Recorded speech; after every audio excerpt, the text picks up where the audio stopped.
दोस्तों, स्वागत है आपका हमारे चैनल पर। धार्मिक जानकारी और रहस्यों के लिए हमारे चैनल से जुड़े रहिए। आज की कहानी है जन्म के समय क्या था भगवान श्री कृष्ण का पहला नाम। क्या आप जानना चाहेंगे? तो चलिए जानते हैं। कहानी को लास्ट तक ज़रूर देखिए, तभी आपको पता चलेगी पूरी बात। श्री कृष्ण का जन्म और पहला नाम और उनके जन्म की पूरी कहानी को जानेंगे। अंधेरी रात, चारों ओर सन्नाटा। मथुरा की कारागार में लोहे की मोटी सलाखों के पीछे बैठे हैं वासुदेव और देवकी। 12 मूसलधार बारिश हो रही है।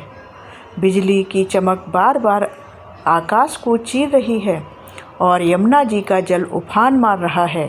अंदर देवकी की कोख में पल रहा है वो दिव्य शिशु, जिसकी प्रतीक्षा सिर्फ एक माँ ही नहीं बल्कि पूरा ब्रह्मांड कर रहा है। वो बालक जो अधर्म के साम्राज्य को समाप्त करेगा, वो बालक जिसे दुनिया श्री कृष्ण के नाम से जानेगी।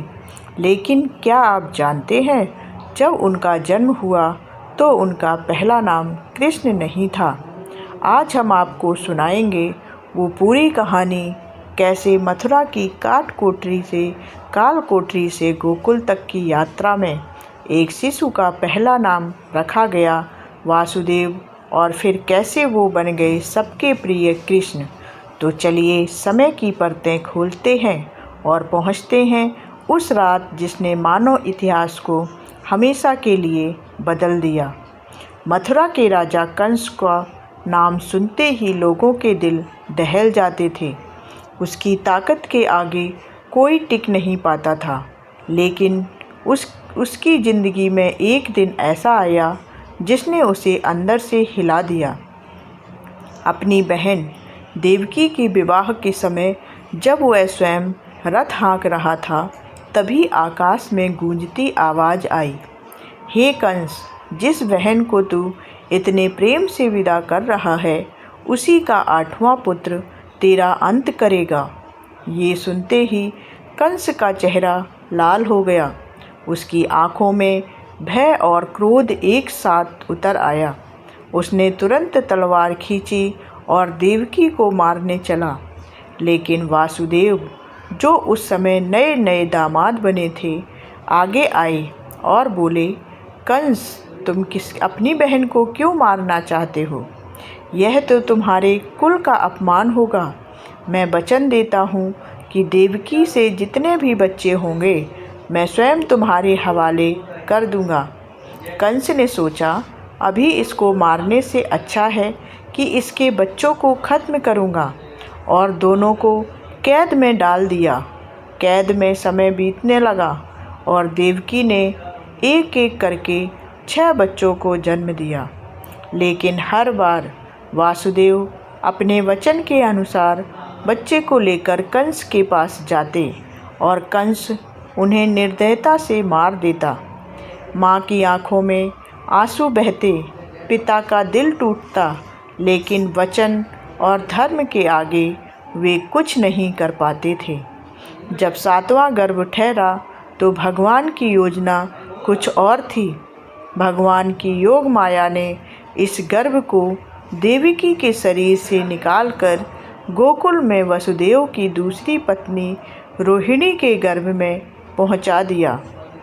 वहाँ उस शिशु का जन्म हुआ, बलराम के रूप में। कंस को लगा कि गर्भपात हो गया है और उसने चैन की सांस ली। 8वें गर्भ में स्वयं भगवान विष्णु ने अवतार लिया। देवकी और वासुदेव को सपने में दर्शन देकर भगवान ने कहा, मैं स्वयं तुम्हारे पुत्र के रूप में जन्म लूँगा। मेरा जन्म अधर्म का अंत करने और धर्म की स्थापना के लिए होगा।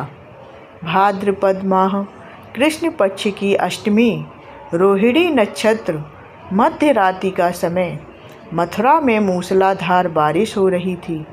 कारागार में पहरेदार गहरी नींद में थे और अचानक एक दिव्य प्रकाश फैला। देवकी के गर्भ से भगवान विष्णु प्रकट हुए। 4 भुजाओं में शंख, चक्र, गदा और कमल धारण किए हुए। देवकी और वासुदेव ने हाथ जोड़कर प्रणाम किया। भगवान बोले, अब मैं बाल रूप धारण करूँगा, तुम मुझे गोकुल ले जाकर यशोदा और नंद को दे दो और उनकी कन्या को लेकर यहाँ लौट आओ। जैसे ही भगवान ने बाल रूप लिया, वासुदेव ने उन्हें अपनी गोद में उठाया। उस पल उनके मन में आया, ये मेरा पुत्र है, वसुदेव का पुत्र, और स्वाभाविक रूप से उन्होंने पुकारा, वासुदेव। यह कोई औपचारिक नामकरण नहीं था, लेकिन जन्म के समय दिया गया यह पहला नाम था। यह नाम उनके पितृ नाम से जुड़ा था। वसुदेव पिता का नाम और वासुदेव वसुदेव का पुत्र। कारागार के द्वार अपने आप खुल गए, पहरेदार सो गए।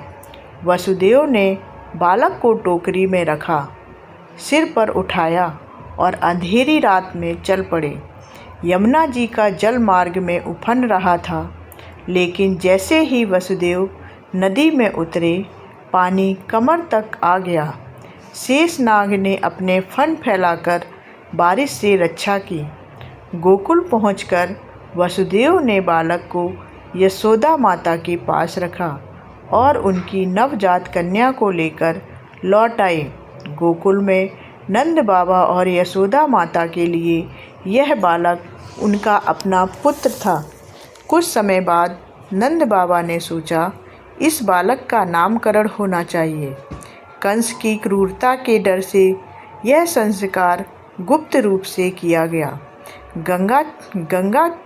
गर्गाचार्य गोकुल आए और उन्होंने यह बालक कोई साधारण नहीं है, इसके 3 नाम होंगे। गर्गाचार्य ने बताया, वासुदेव वसुदेव का पुत्र होने के कारण रखा गया उनका नाम। कृष्ण रखा गया, जिसका अर्थ है श्याम वर्ण वाला, अत्यंत आकर्षक और आनंद देने वाला। तीसरा नाम रखा गया गोविंद, जो गो यानी कि गाय, इंद्रियां के रक्षक और आनंददाता। संस्कृत में कृष्ण का अर्थ है खींचना और णा का अर्थ है आनंद, अर्थात जो अपनी ओर खींचकर आनंद दे, वही है कृष्ण। घर घर में अलग नाम। गोकुल में सभी उन्हें अलग अलग नामों से पुकारते थे। माँ यशोदा कन्हैया लाल कहती थी। गोपियाँ माखन चोर श्याम सुंदर कहती थी। नंद बाबा गोपाल और नंदलाल कहते हैं। हर नाम में स्नेह और अपनापन भरा था। वासुदेव ने उन्हें वंश की पहचान दी। कृष्ण ने उन्हें प्रेम और भक्ति का केंद्र बनाया। गोविंद ने उन्हें ग्वालों और गोपियों के रक्षक के रूप में अमर कर दिया। इस तरह मथुरा की अंधेरी काल कोठरी में जन्म लेने वाले उस दिव्य शिशु का पहला नाम पड़ा वासुदेव, अपने पिता के नाम से जुड़ा वंश की पहचान बनाता हुआ।